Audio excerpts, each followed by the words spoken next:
There's a pretty one, Ulysses.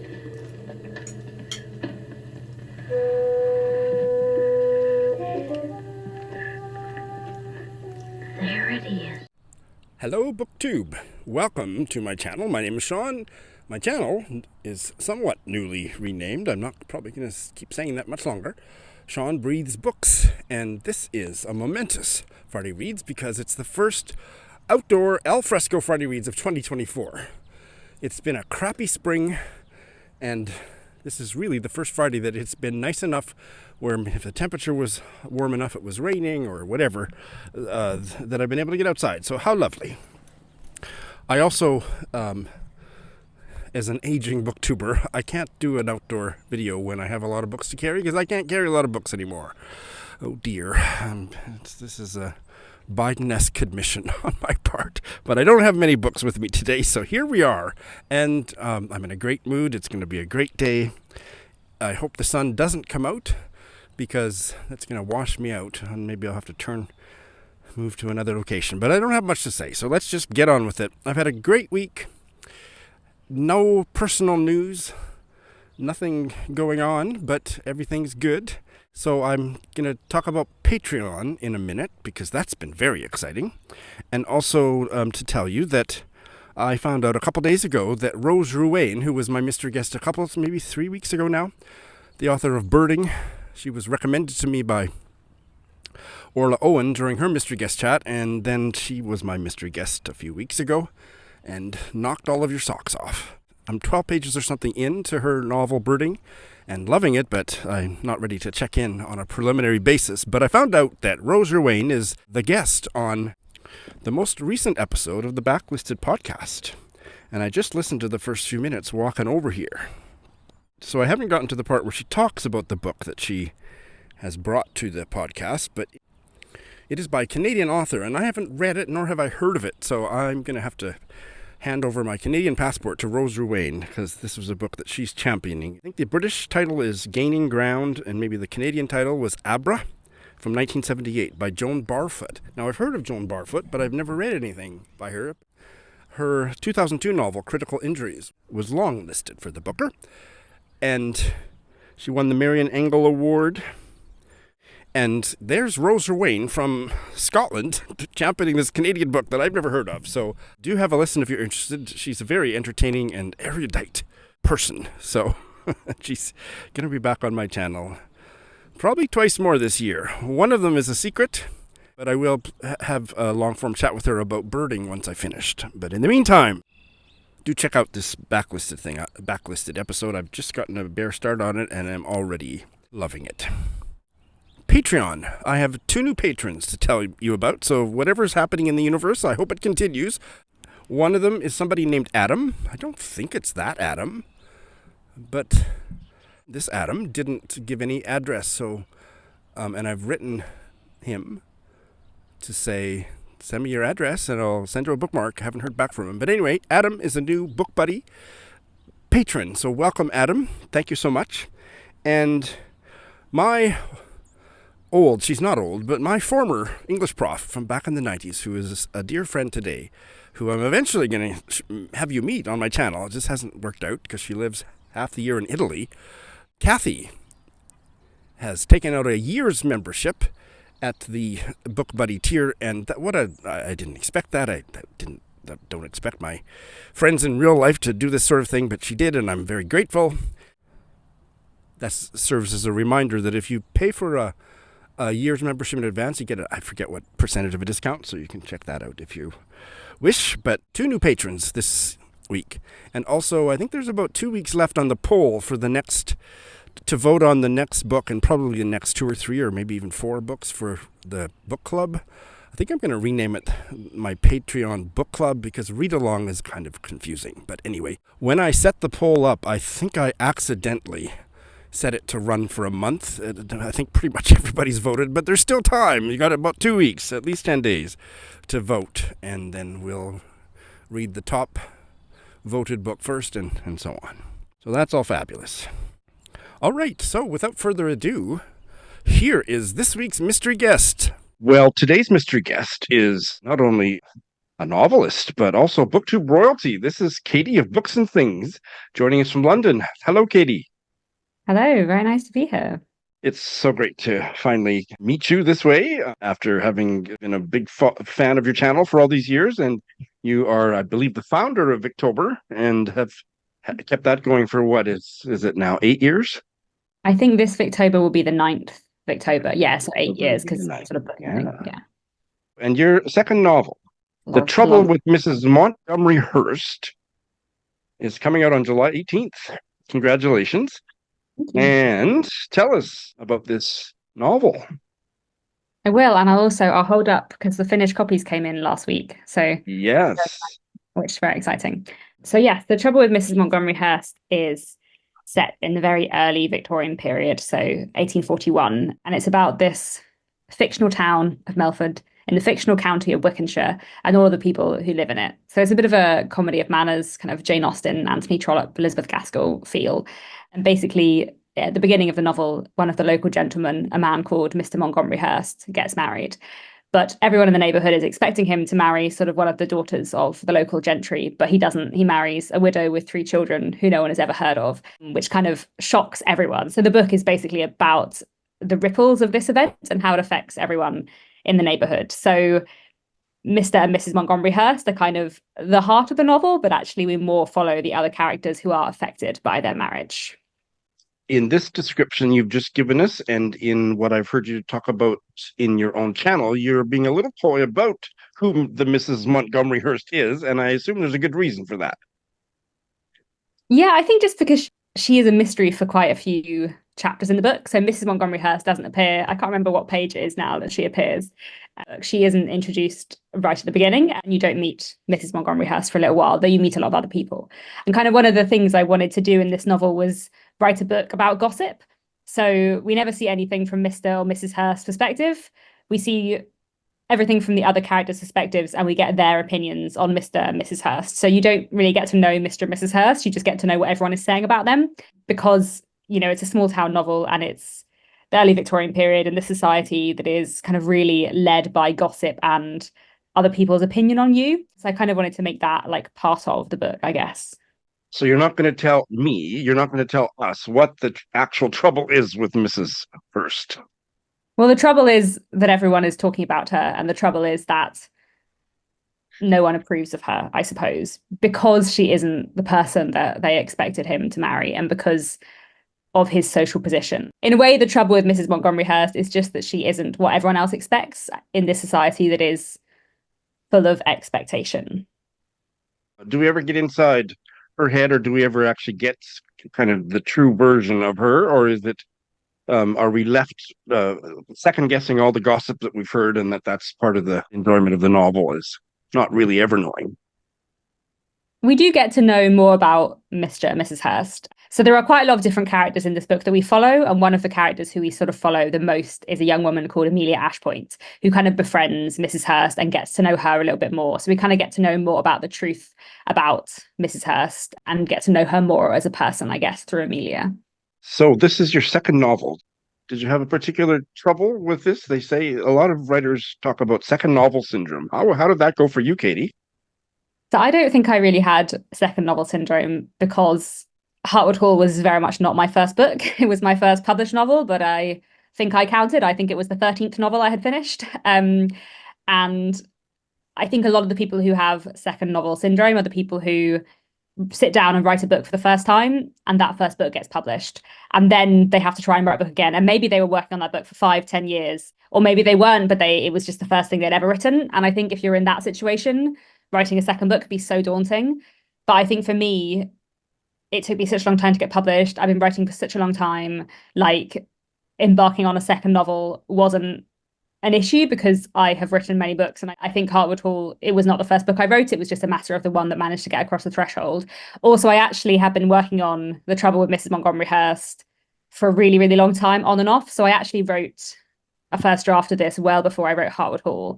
So it's my second published novel, but I think if I were thinking about it in the timeline of like novels I have written, it would probably, Hartwood Hall being number 13. I think Montgomery Hurst is probably like number 9 or 10 or something. Like I wrote a first draft of it 8 years ago, well, it started off as a short story and then it got really big. And then now it is quite big.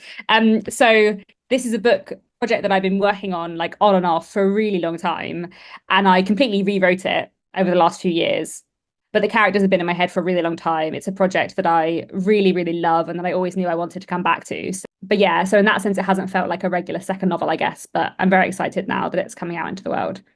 I think I know at least part of the answer, but I'm very curious about your fiction so far, at least your novels. I want to ask you point specifically about your short stories in a minute, but I didn't know until earlier today that you also have lots of published short stories. But in terms of your novels, they are very much what is neo-Victorian, a meaningful term to use here, but they're set in the Victorian era. But why? Why are you so drawn to the Victorian era? I think I Just know because part of the answer, but yeah, partly because I love Victorian literature and history, and I have done for a very long time. I find it really, really interesting and fascinating, kind of Victorian social and cultural history, especially, but all of Victorian history I've just been drawn to for a very long time. And I love 19th century literature. And I feel like I've learned so much from 19th century literature and from kind of studying that and studying Victorian history. And for me, because I know so much about the 19th century, it means that it's easy in a way to write things set in the 19th century because I know it very well. I always think if I were to write a work of historical fiction set in a very different time period, I would have to do a very different kind of research. Like I do a lot of research for my novels, but it is research on specifics rather than on generals. Like there's so much that I just already have in my head, which makes it really easy for me to write stuff set in the 19th century. It feels really natural. And it's also a time period that I find really interesting. So it's lovely to write about it. And I also think, I love 19th century literature, but when you read novels from the 19th century, there are certain things that could not be said or could only be said a little bit. And one of the things I really enjoy about writing historical fiction set in the 19th century is that you can say some of the things that they couldn't say at the time. I always think when I'm writing historical fiction, I would never want to write a novel that could have been written or could have been published, maybe is a better way of saying it, in the 19th century, because otherwise, why would you, if I have written something that could have been published in the 19th century, why would you read my novel when you could go and read someone's novel a book that was actually written in the 19th century? So what I'm aiming to do when I write historical fiction is to write a book that is authentically Victorian and a story that could have happened in the Victorian period, but in a way, or telling stories that could not have been told in the Victorian period. Maybe, I suppose, to write a book that could have been written in the Victorian period, but never could have been published in the Victorian period. So I think that's one of the reasons why I quite like writing about the 19th century, because I find it so interesting, but also because I find the gaps in 19th century literature so interesting. So it's kind of nice to try and write about some of the things that were facts of life in the 19th century, but couldn't be spoken about, or to write about things from a different angle, I suppose. And do you think that you would ever write something that was more contemporaneous with the era in which you live, or do you just live in the Victorian era in your head, and that's what sparks your imagination? I absolutely would. So as I said earlier, Hartwood Hall was not the first book I wrote, and the stuff that I wrote previously, I wrote a bunch of fantasy books as a teenager that will never see the light of day. But I did also write some contemporary stuff. I think it's very possible that at some point in the future I'll write other contemporary set things. I think at the moment, a lot, like most of my ideas at the moment, are Victorian stories. And I also feel like there's a bit of me that feels like I don't feel I can bring as much to a contemporary story. Like I feel like I know the Victorian period really well, and I know the Victorian period better than a lot of people, I think. So that means that when I write a story set in the Victorian period, I feel like I can bring a certain level of authenticity and accuracy to it. But like everyone knows the modern world, I guess. And, there are certain elements I'm sure I could write about in a particular way or whatever. But I suppose for me, I feel like I can bring something more unique and interesting to writing historical fiction set in the Victorian period than I necessarily could to writing a contemporary set book. And at the moment, kind of the next few books I'm envisaging writing, the next few things I have in my head are all set in the 19th century. But it is very possible and very likely, I think, that at some point I'll write other things set in the contemporary world or other things in other genres. Tell us about your short stories. I didn't know anything about your short stories. Are they also set in, or most of them set in Victorian? No, I think nearly all the short stories that I've had published, most of which have been sort of in literary magazines or online, sort of placed in competitions, I think the vast majority of them are contemporary set. think in a way it's easier to write contemporary short stories. Like it's harder to do a historical short story because you don't have any time for world building or setting. I have written some historical short stories, but they tend to be longer. And in general, the short stories I write do tend to be contemporary, I'd say. And so I'm assuming or hoping that there'll be a collection of your short stories forthcoming at some point. I don't know. In a way, that would be nice, but also short stories don't sell very well and really struggle commercially. So the chance of me being able to find a publisher for a collection of short stories are probably quite slim. Years ago, I did a master's in creative writing, and the project I was working on my master's was a collection of interconnected short stories, which I still have on my computer. And I think sometimes I'd love to go back to because I really enjoyed that project. But like immediately after my master's, having conversations with literary agents, if I said I'd written a short story collection, no one was ever interested. And then I said, oh, and I'm working on a novel too. And that was a complete switch. Like no one had any interest in short stories, which is very sad because I do love short fiction. I think very literary short stories tend to do a bit better or tend to have more of a home, but I'm not a massively literary writer. Like I wouldn't say I write literary fiction. I write sort of reading group fiction. And so I think that would also kind of make it harder for me to publish a collection of short stories, I guess. The Trouble with Mrs. Montgomery Hurst comes out on July 18th, as I said, and it doesn't yet have a North American publisher, but it is available. It will be available. You don't have to wait. You can pre-order it, but the best place to get it if you're outside of the UK is Blackwell's, because they have free international shipping. And it's also an audio, and it's the same audio narrator as your first novel, right? Yes, it is. Olivia Byrne, who did a fantastic job on the audiobook of Hartwood Hall. So I'm really excited that she's narrated The Trouble with Mrs. Montgomery Hurst as well. Do you have any say in the choosing the audio narrator as the author? Yes, you have some say. I think it probably depends on the publisher and also, narrator's availability. My experience on my two books has been that I've been sent a few options from my publisher of voice actors they think would be good, and I can give my preference. And Olivia Byrne was my sort of top preference both times. And I knew after she'd read Hartwood Hall that I wanted her to do Montgomery Hurst as well, because I just think she's wonderful, and I think she really got like my, I don't know, even just like my intonation and emphasis and like everything. She just read Hartwood Hall as I would have read it, but better because she's an actor. So I was really glad that she could do the second book too. And a bit slower, perhaps? Yes, and definitely slower than I would have read it myself. You have a reputation on books. You have many reputations, wonderful reputations on BookTube. One of them is that you speak very fast. You have a fast speaking style. I've never had any trouble understanding you, but I understand that you actually slow it down. The videos that you put up, your speaking speed is already slowed down by the time the video goes up. Is that right? That is true, yeah. So these days I slow my videos down to like 0.85 speed. So the videos that now go up on my YouTube channel are, 85% of how fast I'm actually speaking. I think my very first videos are how fast I'm actually speaking. But I started slowing myself down years ago. And then I think probably like 4 or 5 years ago when I got better editing software, I slowed it down much more to 0.85 speed. I talk very quickly in general, but also if it's just me monologuing on BookTube, then I speed up. Like I often notice that I start at a reasonable pace at the beginning of a video, and then by the middle of the video, especially if I'm kind of engaged with what I'm speaking about, I'm just going at kind of ridiculous speeds. And I have tried many times to speak slower, and I physically can't do it. So I sort of gave up trying. I think the only way I could speak more slowly in videos would be if I were to script every video, and then I don't feel for me that would come across naturally at all. Because I do notice if I'm reading aloud, an extract from a novel or something, I don't speak as fast. I probably still speak a little more fast than I would like, but I'm not speaking nearly so fast as when I'm just kind of speaking on BookTube and thinking as I go. So yes, but I do occasionally get comments saying I speak very fast. But that I've been doing BookTube for a long time. If I was able to help how fast I speak, then I would have done it by now. So it is what it is, It's a great mental exercise for the rest of us to think faster.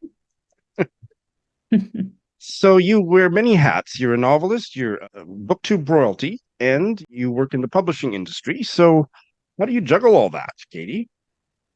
With lots of time management and spreadsheets.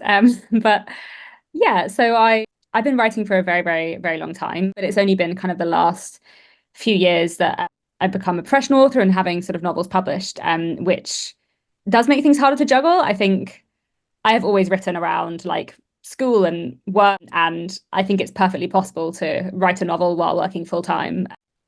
And I did that lots of times, but actually publishing a novel and writing other novels while working full time is very hard because there's so much extra stuff that comes with publishing a novel, whether that is marketing and PR and social media, but also edits and just answering emails. Like I just get a lot more emails about writing stuff than I did before. And, you know, doing podcasts and events and all of that kind of stuff, which is really fun, but is extra.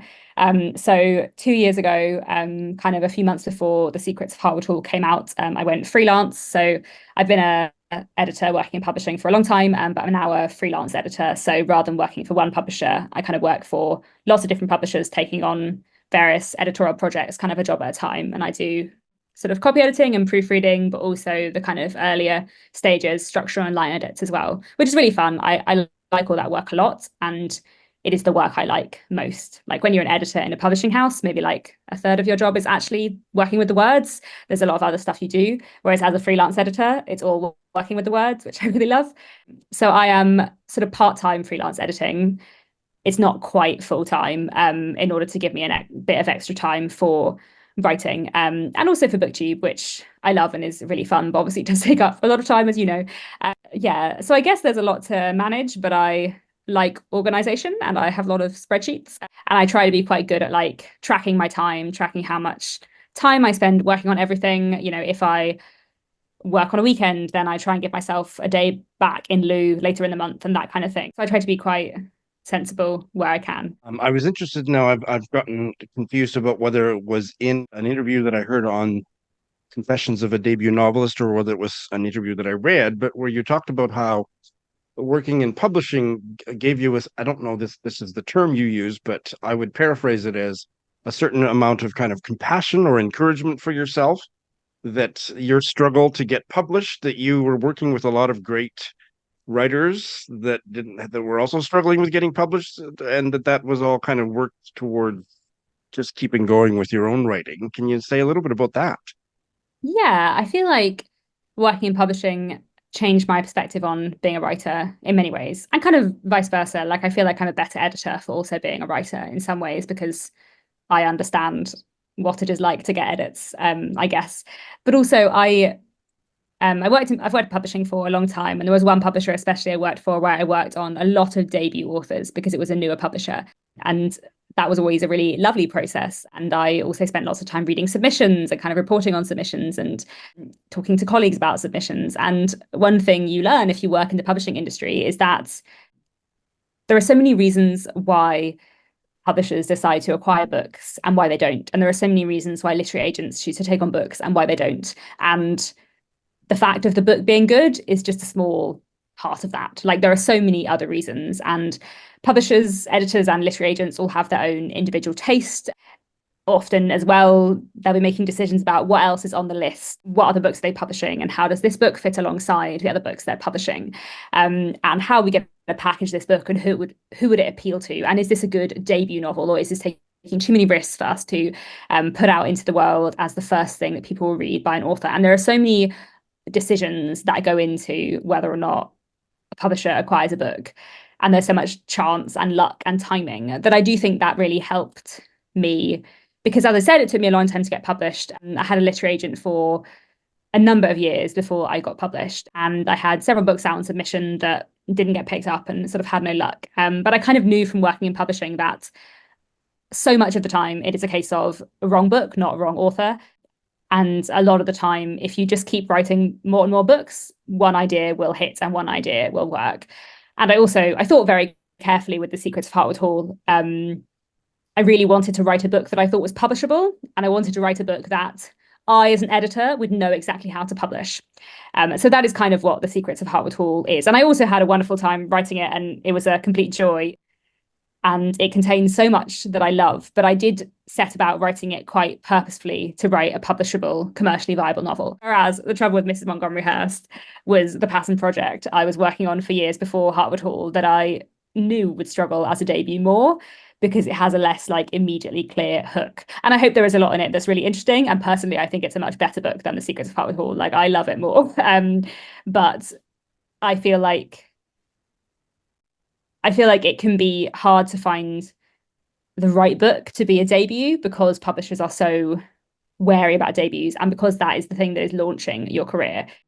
So yeah, I think working in publishing taught me a lot and gave me a lot of knowledge that hopefully feeds into my writing. And I think there's nothing wrong with being kind of canny and professional about your career as an author, because yes, writing is an art, but if you want it to be your career, then you also do need to think commercially and do need to think about what might sell and what people want to read. And working in publishing kind of gave me that insight, I guess.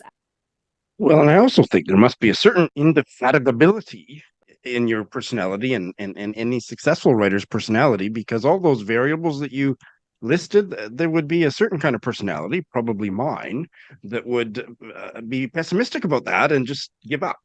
So you've kept going and have already attained significant success. So that's wonderful. I usually ask my mystery guests what they've been reading and what they'd like to recommend. It's a little bit weird to ask you because you have a huge booktube channel, but let's see what you recommend that might be a bit of a scoop for my channel, Katie.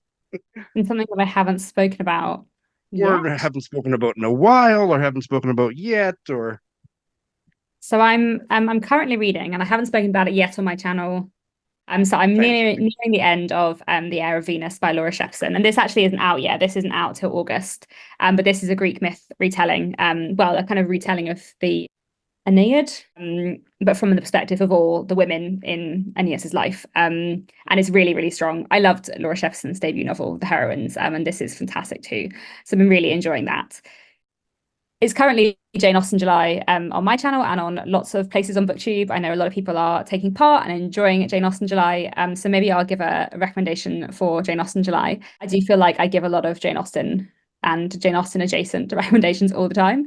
But one book that I really love is a biography of Jane Austen called The Real Jane Austen, A Life in Small Things by Paula Byrne, which is a really interesting Jane Austen biography that, rather than telling her life chronologically, kind of selects various objects that may have featured in Jane Austen's life or the kind of thing that Jane Austen would have come across, and kind of talks about her life through these objects. And it's a really nice and really different biography of Jane Austen, and one that I really enjoyed. So that's another recommendation for you for Jane. Finally, my last question is a bit tongue-in-cheek, but since The Trouble with Mrs. Montgomery Hurst is very much a novel that is about gossip or has a lot of gossip in it, can you tell me any BookTube gossip, Katie?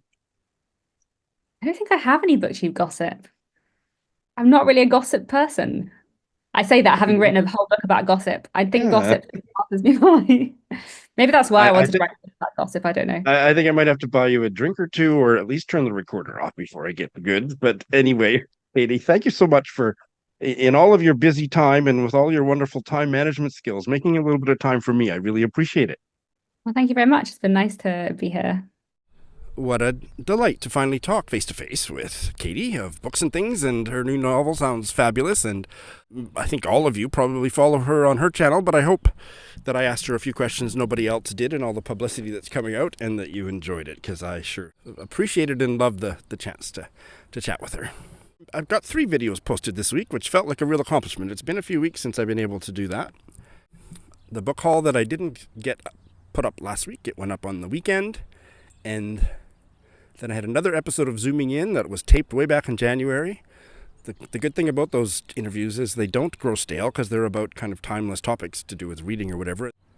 This one with Karina of Time for Reading was about how much a reader needs to know or wishes to know about a book before they dive in. And that's a very interesting topic. It's got a lot of comments and a few controversial ones. I'm looking at you, Lindy.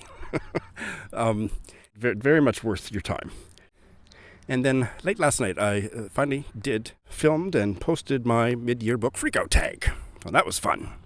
All right, so I have not finished any books this week, alas, but I do have one bail to tell you about. And because I bailed on that book, I still get to start one this week. I'm back in the bailing saddle.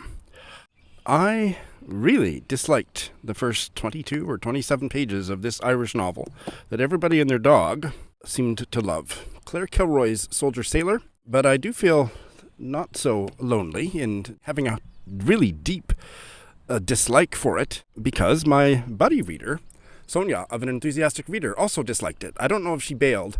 She checked in at the halfway point. We were supposed to do it in a 2-week buddy read, so she read the first 100 pages or something and checked in first. And then by the time I got to page 27, I was like, oh, I don't really like this. So I listened to the first minute of hers to find out that she really didn't like it either. So at that point I thought, well, I'm going to bail. So she was happy. I don't know if that means she didn't finish. I don't know. But this was a story about a mother that I couldn't make head nor tail of and just wasn't on board with all the emotive kind of ranting. It's addressed to her baby. I don't even know if I ever did learn the gender. Sailor. And I couldn't follow who. There was another baby that was abandoned. It was just like, what is this? I don't like this. It was very intense. I couldn't understand the intensity. I wasn't buying into it. It was that kind of thing where it starts off so intensely and I don't really know where I am. And so I just resented being imposed upon to fall into... What is she going on about? Buy me a drink first before you make me invest in something this intense that I can't quite see what the point of it is. I'm not a mother, so I've read a lot of really powerful reviews on Goodreads by... I don't think you have to be a mother, but I prefer literary fiction written by women, so that's not the issue, but yeah, just hated it. So didn't get very far with that. So that frees the way for me to start a book. I may be having a Zoom chat about it, but that's not, the details are not confirmed. But regardless, I really want to read this. If you've already seen my mid-year book freakout tag video I posted last night, you'll see that this is one of the ones I hoped to get to by the end of the year. From Nigeria, Blessings by Chukwuebuka Ibeh. So I'm going to start it this week. All right, so this is a quick and dirty Friday Reads, but I'm so glad to be back outside, and I hope you're all outside while you're watching this, and life is beautiful on your end as well. Thanks for watching.